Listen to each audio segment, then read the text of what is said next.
여러분, 어떤 공동체든 어떤 모임이든 사람이 항상 주목받는 자리, 또 많은 사람이 또 존경하고 또 높은 자리에 있는 사람이 앉는 자리가 다 따로 정해져 있는 것 같습니다.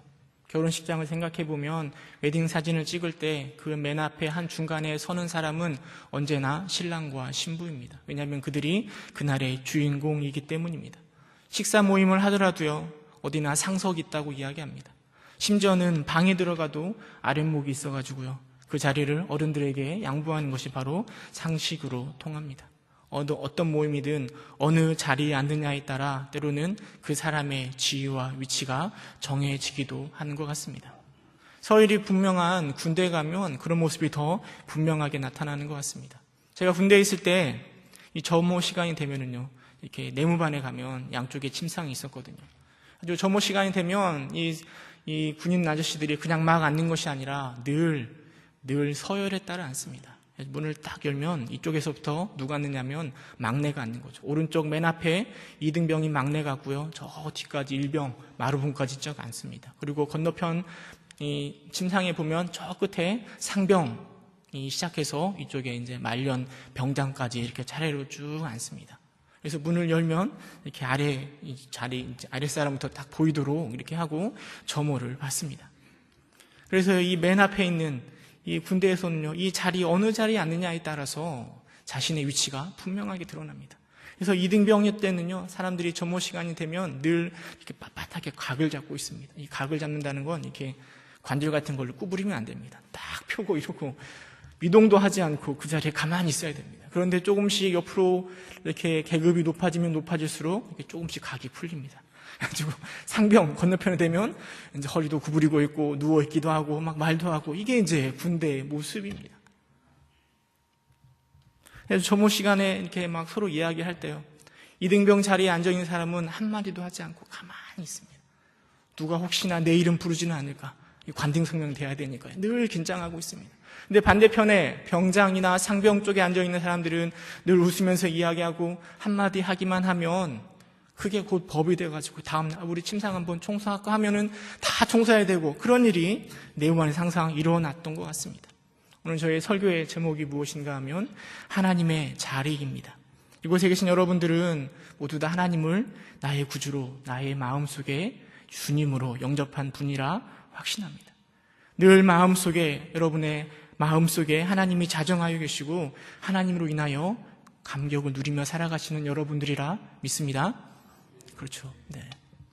오늘 설교를 통하여서 여러분들에게 여러분 마음 가운데 하나님이 계시느냐, 이것을 묻고 싶은 것이 아니라 하나님이 여러분 마음속에 계시는데 과연 하나님이 앉아 계신 그 자리가 어디인가를 물어보고 싶습니다. 혹여나 2등병이 앉아있는 그 자리에 우리 하나님이 앉아 계셔서 중요한 것들이 결정되고 있는데 그냥 각만 잡고 계신 건 아닌지, 혹여나 우리 하나님이 저 병장이 앉는 자리에 앉아 계셔서 무언가를 결정할 때 중요한 역할을 감당하시는 분이 우리 하나님이 앉아 계신 자리인지, 우리의 마음속을, 우리의 생각 속에, 우리의 신앙 속에서 하나님의 자리가 어디인지 다시금 말씀을 통해 생각해 보고자 합니다. 우리가 읽은 본문 창세기 22장은 우리에게 너무나 잘 알려져 있는 말씀입니다.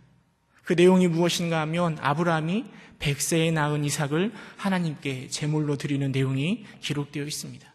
근데 1절에 보면 이렇게 시작하고 있습니다. 그 일 후에, 어떤 일 후에 하나님께서 아브라함에게 이삭을 바치라 명령하시는 것입니다. 그 일이 무엇인가 좀 살펴보면요, 이 아브라함의 지금 상태를 생각해 볼 수 있는 것 같습니다. 아브라함이 하나님의 명령을 따라 지시한 땅으로 옮겨갔던 때, 그때의 나이가 75세였습니다. 온전히 하나님만 바라보고 하나님이 명령하신 가나안 땅으로 내려온 것입니다. 하나님께서 아브라함에게 많은 축복을 주셨는데요, 특별히 큰 민족을 이루겠다라는 축복도 더하여 주십니다. 그런데 아브라함에게는 그 축복이 이루어지기에는 좀 부족한 점들이 많았습니다. 무엇보다 나이가 많았고요, 그리고 자녀가 없는 상황이었습니다. 아브라함은 기다리다 무려 25년을 기다리고 100세에 이삭을 낳았습니다. 여러분, 그 이삭을 낳았을 때 아브라함의 기쁨이 어떠했을까요? 얼마나 기뻤을까요? 성경에 보면 21장 6절에 보면 이 사라가요, 아브라함을 낳았을 때 그 고백을 이렇게 이야기하고 있습니다. 하나님이 나를 웃게 하시니 듣는 자가 다 나와 함께 웃으리로다 라고 이야기합니다. 사실 하나님이 이삭을 주시겠다라고 이야기했을 때 아브라함이나 이삭이나 비웃었습니다. 설마 이 나이에 100세가 된 99세가 된 사라가 아이를 낳을 수 있을까? 그런데 하나님의 말씀하신 대로 아이가 나왔을 때 그 이삭은 아브라함과 사라에게 큰 기쁨이 되었다라고 말해주고 있습니다. 그런데 문제가 있습니다. 그것은 무엇인가 하면 기다리다 지쳐가지고요, 87세인가요? 그때 아브라함이 하갈을 통하여서 이스마엘을 낳았는데 이스마엘이 문제입니다. 이스마엘이 지금 이삭이 태어났을 때가 나이가 13살인데요. 그 이스마엘이 이삭을 시기하고 미워하는 것입니다. 사실 이삭이 태어나기 전까지만 해도 이스마엘은 그 아브라함 가정에서 가장 사랑받던 자녀입니다. 아브라함의 사랑을 독차지하였습니다. 그런데 이삭이 태어나는 순간부터 그는 찬밥 신세가 되어버렸습니다. 그러기에 아브라함, 이스마엘은 이삭을 시기하고 질투하고 그를 조롱하는 게 어쩌면 당연하다 할 수 있을 것입니다. 그런데 이것이 문제가 되는 것이죠. 사라는 그 모습을 바라보고 이스마엘을 쫓아내야 된다고 난리를 치고 있습니다. 아브라함에게 저 이삭을 조롱하는 이스마엘을 쫓아내야 된다라고 이야기합니다. 아브라함 생각에도 좀 문제가 있긴 하지만 그래도 이스마엘도 사랑하는 아들인데 어떻게 쫓아낼 수 있겠습니까? 이게 바로 아브라함에게 큰 근심거리였습니다.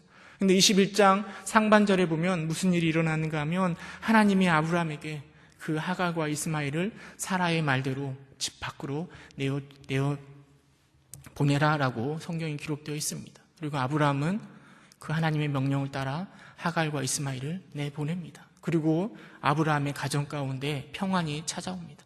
21장 하반절에 가면 무슨 이야기가 나오는가 하면 아브라함과 아비멜렉이 언약을 맺는 장면이 기록되어 있습니다.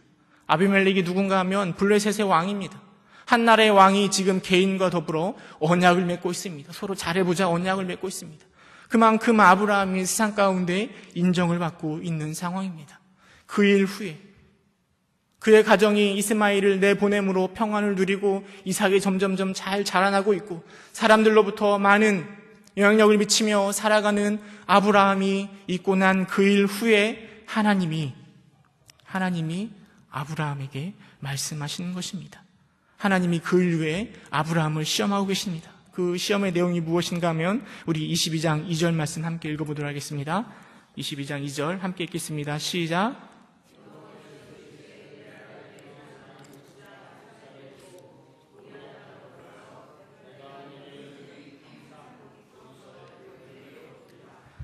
하나님이 무엇을 시험하는가 하면 바로 이삭을 바치라라고 말씀하고 계시는 것입니다. 특별히 그 이삭을 하나님이 뭐라 부르시는가 하면 내 아들, 내 사랑하는 독자라고 이야기하고 있습니다. 이렇게 하나님이 말씀하시는 건 이미 하나님도 아브라함이 이삭을 얼마나 사랑하고 있는지를 너무나 잘 알고 있다라는 것을 보여주는 것 같습니다.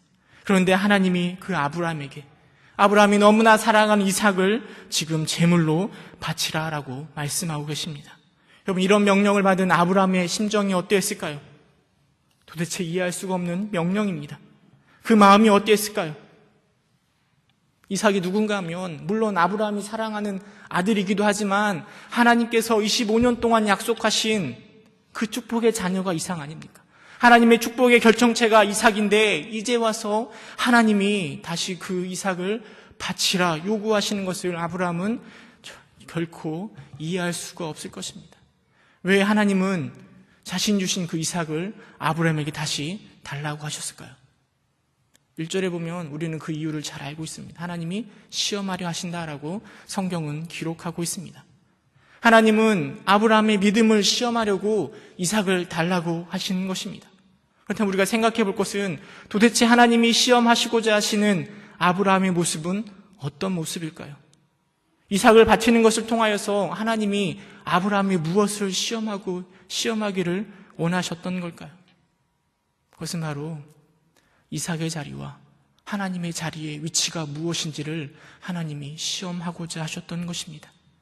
하나님이 아브라함에게 주신 축복의 결정체는 이삭이지만 하나님은 지금 의심하고 계시는 것이죠. 과연 아브라함이 나를 정말 더 사랑하는가? 아니면 저 이삭을 사랑하는가?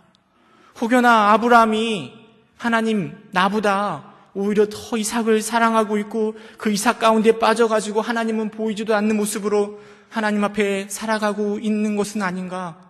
하나님은 아브라함의 그 모습을 시험하길 원하셨던 것입니다. 너무 사랑한 것에 빠져, 너무 소중한 것에 빠져 하나님을 바라보지 못하는 그 아브라함의 모습을 하나님이 이삭을 통하여서 시험하고 계십니다. 여러분들에게 있어서 가장 소중한 것, 그래서 하나님 앞에 시험거리가 될 만한 것이 있다면 무엇이 있을까요? 저에게 있어서 가장 소중한 것이 있다라면 뭐가 있는가 하면 바로 이 성경책이 있습니다. 그냥 일반적인 성경책이 아니라요. 제가 가지고 있는 이 성경책이 중요합니다. 이 성경책이 이 노트 성경이어가지고 옆에다가 이렇게 기록할 수 있는 책이거든요. 그래서 제가 말씀을 묵상할 때마다, 준비할 때마다 여기다 막 적어 놓습니다. 가지고 이 책이 너무나 소중하고 너무나 귀합니다. 사실 이 책 보기 전에 다른 성경책이 있었거든요. 그 책도 이런 똑같은 노트 성경이었는데 신학교를 준비하면서 정말 열심히 거기다 막 적었습니다. 가지고 그 책이 너무 소중해가지고 이렇게 갖고 다니지도 못했습니다. 항상 케이스 있잖아요. 사면 케이스에다 담아가지고 케이스가 너덜너덜해질 때까지 그 책을 이렇게 가지고 다녔던 것 같습니다. 그런데 그 책이 어느 날 갑자기 아무짝에도 쓸모없는 책으로 변해버렸습니다. 뭐냐면 개역 개정 성경책이 나와버린 것이죠. 한동안 성경책을 못 바꿨습니다. 제가 다 기록한 것들이 다 적혀 있는데 이 성경책을 바꿀 수가 없었습니다. 한 3년 전인가 겨우 이 성경책을 사가지고 다시 이렇게 옮겨 적기 시작했는데요. 아직도 이거는 이제 곳곳에 그냥 빈 곳이 많은데요. 그 옛날 성경책 그만 마음이 참 쓰라립니다. 좀 일찍 좀 해줘가지고 좀 그대로 가지고 있으면 얼마나 좋을까 하는 생각이 들었는데요. 아무튼 그 성경책을 바라보면서 이런 생각이 들었습니다. 하나님께서 더 신앙생활 잘하라고 주신 성경책이 내가 그 성경책에 빠져가지고 하나님보다 더 저 성경책에 빠져 살아가고 있는 건 아닌가 하는 생각들을 해보기도 하였습니다. 때로는 하나님의 축복이기도 하고 때로는 하나님의 은혜 가운데 우리가 살아가고 있지만 그 은혜가 오히려 하나님을 바라보는데 하나님을 지켜보는데 걸림돌이 되고 있는 것은 아닌지 우리는 기억해 봐야 됩니다. 아브라함에게 있어서 이삭은 그 누구라도 그 어떤 사람이 그 아브라함 자리에 있더라도 이삭은 너무나 사랑할 수밖에 없는 너무나 소중한 존재입니다. 그러나 그 이삭이 하나님의 자리를 대신하면 안 되는 것입니다. 이 아브라함의 문제가요, 오늘 우리의 문제이기도 합니다. 올 5일 어린이날을 지났고 또 가정의 날을 준비해 나아가면서 여러분들에게 있어서 여러분들의 자녀는 어떠한 위치를 차지하고 있습니까? 물론 자녀들이 얼마나 소중하고 귀한지 세상에 모르는 사람이 어디 있겠습니까? 눈에 넣어도 안 아픈 존재가 누굴까요? 네, 자녀들이죠. 눈에 넣어도 별로 아닌가 봐요. 많이 속이 삭히나 봐요. 네. 눈에 넣어도 안 아픈 존재가 자녀들이고, 특별히 우리나라에서는 이 자녀들을 향한 사랑이 얼마나 큰지, 맹모가 맹자의 어머니가 이 공부하는 환경을 위해서 3번 이사했다. 그것 넘어서 얼마나 자녀들에게 많은 것을 투자하고 자녀들만 바라보고 살아가는 게 오늘 우리의 모습, 오늘 우리의 사회인 것 같기도 합니다. 제가 어린이날 뉴스를 들었는데요.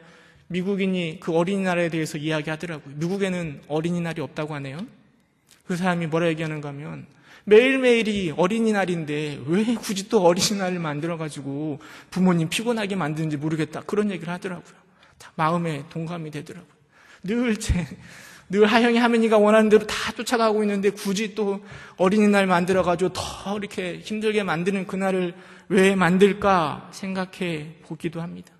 성경은 자녀들은 여호와의 기업이고 태의 열매는 그의 상급이라 이야기하였습니다. 그런데 그 상급이고 우리의 기업인 그 자녀들이 어느샌가 우리의 신앙조차도 막 흔드는 그런 존재가 되어버리진 않았습니까?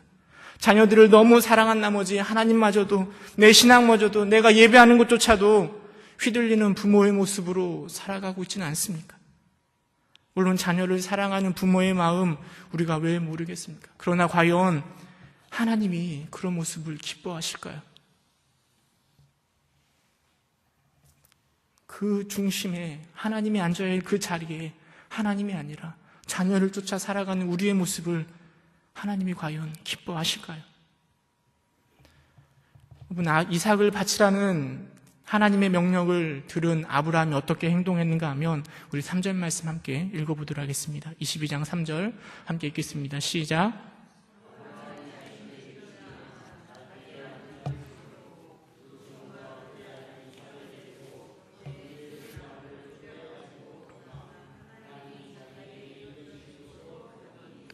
네, 3절은 이야기합니다. 다음날 아침에 일찍 일어나 두 종과 이삭을 데리고 하나님이 자기에게 일러주신 곳으로 출발합니다.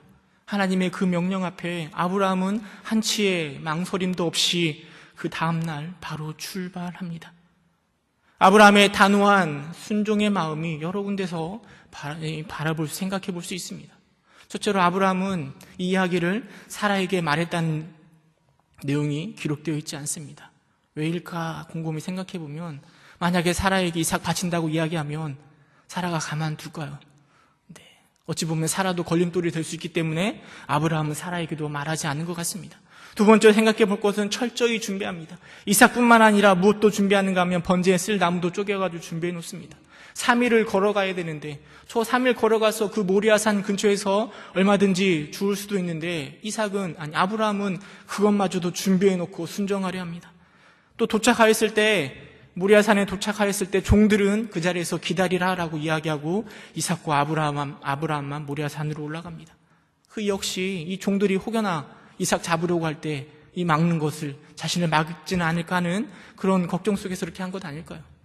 또 올라가는데 이삭은 무엇을 가지고 가는가 하면 나무를 들고 갑니다. 그리고 아브라함은 칼과 불을 가지고 올라갑니다. 왜 그럴까 곰곰이 생각해 보면 혹여나 이삭이 순종하지 않고 왜 이래 하고 이렇게 총하고 칼로 이렇게 덤빌까봐 이삭에게는 나무를 맡기고 아브라함은 칼과 이런 걸 가지고 간 건 아닐까요? 그러나 저는 개인적으로 아브라함이 하나님 앞에 명령에 순종하며 나아갈 때 그냥 아무 생각 없이 무조건 순종으로 나아가지 하고 고민 없이 갈등 없이 그 이삭을 바쳤다라고 생각하지 않습니다. 모리아 산까지 3일 걸렸거든요. 여러분 3일을 걸어가면서 아브라함의 마음속에 어떤 생각이 있었을까요? 밥은 제대로 먹을 수 있었을까요? 잠이 왔을까요? 그 마음의 갈등과 그 마음의 충돌은 어마어마했을 것입니다. 어떻게 사랑하는 이 이삭을 하나님 앞에 제물로 바칠 수 있을까?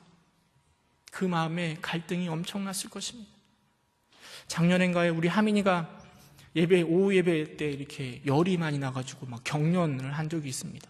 경련을 하니까 막 눈이 돌아가고 입에서 거품이 나오고 정신을 잃고 쓰러졌습니다. 사실 저는 그때 이 하민이 때문에 놀란 게 아니라 누구 때문에 놀랐는가 하면 저희 아내 때문에 놀랐습니다. 하민이가 이렇게 쓰러지니까 아내가 더 막 어찌할 줄 모르고 하민 하면서 하는 모습이 더 그것 때문에 더 놀랐습니다. 그 일이 이제 하민이가 이제 병원에 가서 이렇게 퇴원하고 나서도 아내가 늘 뭐라고 자책하는가 하면 예배 드리러 가기 전에 해열제만 먹이 가서도 이런 일 없었을 텐데 하면서 막 자책하는 모습을 제가 바라봤습니다. 자녀가 조금만 아파도 마음이 아프고 어찌할지 모르는 게 부모의 마음일진데 자기의 손으로 100세에 낳은 그 이삭을 바치려는 이 아브라함의 마음이 결코 편안하지 않았을 것입니다. 성경에 보면 그 모리아 산을 올라갈 때요 이삭이 아브라함에게 질문합니다. 7절에 보면 이렇게 질문합니다. 불과 나무는 있거니와 번제할 어린 양은 어디 있나이까? 불과 나무는 여기 있는데요. 아버지 드릴 어린 양이 어디 있습니까? 여러분 이 질문이 아브라함에게 들려졌을 때 아브라함이 얼마나 놀랐을까요? 지금 번제가 누군가 하면 그 질문하고는 이삭 아닙니까? 그 마음이 얼마나 떨렸을까요? 제가 아브라함이라면 막 목소리가 달달달 떨리고 이게 눈물이 막 펑펑펑 쏟아져서 아무 말도 못했을 것 같습니다. 그런데 그 이삭의 질문에 아브라함이 뭐라 대답하는가 하면 우리 8절 말씀 함께 읽어보도록 하겠습니다. 8절 시작. 아브라함이 가로되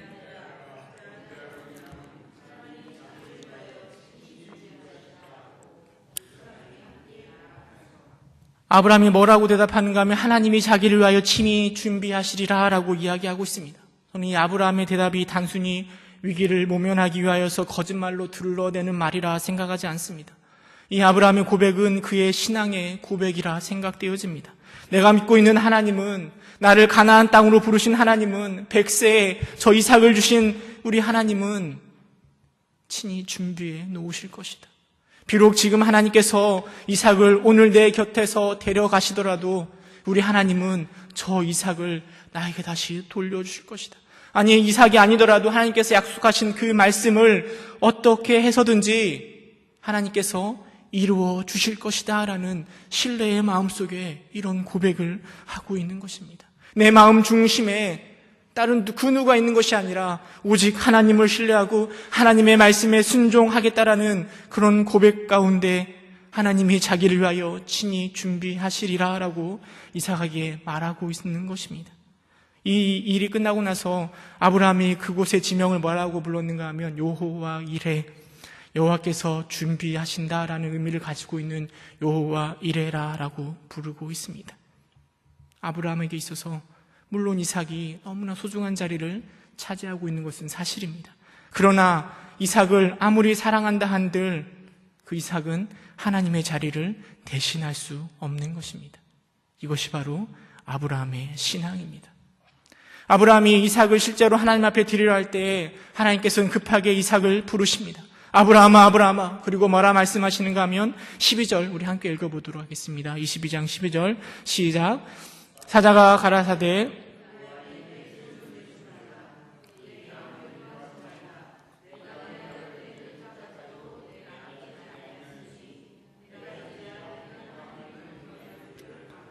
아멘. 저는 이 말씀을 읽을 때마다요, 아브라함의 안도의 한숨이 들리는 것이 아니라 하나님이 저 이삭을 바치는 아브라함을 바라보면서 얼마나 기뻐하셨을까, 그 하나님의 마음이 자꾸만 떠오릅니다. 아브라함을 하나님이 처음 부르셨을 때 아브라함은 하나님을 제대로 알지도 못했습니다. 수년 동안 하나님께서 이 아브라함을 가르치고 보여주시고 알려주셔서 아브라함이 성장했는데 이제야 하나님께서 저 아브라함이 나를 경외하는 줄 알겠다라고 말씀하시면서 저 아브라함을 바라볼 때 그 하나님의 마음이 얼마나 기뻐하셨을까요? 그 경외를 받는 그 자리, 하나님의 경외를 받는, 우리의 경외를 받는 그 자리가 바로 하나님이 앉으실 자리이며 하나님이 오늘날 우리에게 요구하시는 하나님의 자리입니다. 그런 신앙, 그런 하나님의 자리를 분명하게 갖고 있는 여러분 되시기를 주님의 이름으로 축원합니다. 어떤 일이 있더라도 그 무엇과도 그 자리를 바꾸는 일이 없기를 간절히 소망합니다. 그렇다면 여러분, 이삭의 입장에서 한번 생각해 볼까요? 여러분, 이삭의 마음은 어땠을까요? 어느 날 갑자기 아버지가 함께 저 모리아 산으로 올라가자고 이야기합니다. 종들을 내버려 두고 둘이 같이 올라갑니다. 근데 갑자기 아버지가 나를 막 묶습니다. 그리고는 칼을 들더니 나를 잡으려고 합니다. 여러분, 그 아브라함을 바라보는, 아버지를 바라보는 이삭의 마음이 어떠했을까요? 어찌 보면 속으로 우리 아버지가 미치셨나? 왜 나를 죽이려고 할까? 어찌 보면 이삭에게 이것은 큰 상처가 되지 않았을까 하는 생각도 듭니다. 그러나 저는 그 아버지의 모습이 하나님의 자리를 분명하게 하고 있는 그 아브라함의 모습이 그대로 이삭에게 전달되었다라고 확신합니다. 여러분, 이삭이 우리에게 어떤 사람으로 기억되는가 하면 순종의 사람, 온유한 사람으로 기억되고 있습니다. 하나님 앞에 끊임없이 순종하며 하나님을 분명하게 그 자리를 지키고 있는 아브라함의 그 모습을 바라보면서 그의 아들인 이삭도 그 아브라함을 그대로 닮아 하나님 앞에 순종하는 믿음의 사람이 되지 않았을까요? 그럼 우리가 하나님의 기업인 자녀를 잘 가르치기 원한다면 다른 것이 중요한 것이 아니라 정말 하나님의 자리를 굳건히 유지하며 하나님을 섬기고 있는 우리의 모습을 우리 자녀들에게 보여줄 때 우리의 자녀들이 그 신앙을 따라 방황하지 않고 주님만 바라보는 자녀가 되지 않겠습니까? 자녀에게 얽매여가지고 어떻게 하면 더 자녀를 더 잘 키울 수 있을까? 어떻게 하면 자녀들에게 부족함 없이 채워줄 수 있을까? 이것을 고민하는 것이 아니라 아브라함, 이삭에게 보여줬던 그 신앙의 모습을 우리 역시 우리의 자녀들에게 보여줄 때 정말 우리의 자녀들을 하나님 앞에서 올바르게 키우는 모습이 아닐까요? 가정의 날을 보내면서 우리 안에 하나님의 자리가 어디인지를 곰곰이 생각하시면서 여러분 아브라함의 그 신앙을 기억해 주시기 바랍니다. 우리도 아브라함처럼 우리 하나님을 구주로 믿고 있습니다. 우리 하나님을 누구보다 신뢰하고 우리 하나님을 누구보다 사랑하고 있습니다. 그렇다면 우리 안에 저 하나님의 자리가 어디인지, 우리 안에 그 하나님의 자리가 어디인지 곰곰이 생각해 보시고 그 자리를 하나님께 내어 맡기는 여러분 되시기를 주님의 이름으로 축원합니다. 기도하겠습니다. 참 사랑이 많으신 하나님, 우리를 사랑하시고 우리를 저 천국의 자리로, 하나님의 백성의 자리로 불러주신 주님 앞에 하나님, 우리가 이 아브라함의 신앙처럼, 아브라함의 믿음처럼 살아갈 수 있는 자 될 수 있도록 주님 인도하여 주옵소서. 그 하나님의 자리를 우리 자녀들에게 빼앗기고 세상의 욕심 가운데 빼앗기고 내가 요구하는 것 가운데, 내가 원하는 것 가운데 빼앗기는 자들이 아니라 하나님 그 자리를, 우리 경외하는 그 자리를 하나님께 내어 맡기며 주님만 바라보며 살아가는 믿음의 사람 될 수 있도록 주님 인도하여 주옵소서. 예수님의 이름으로 기도드립니다.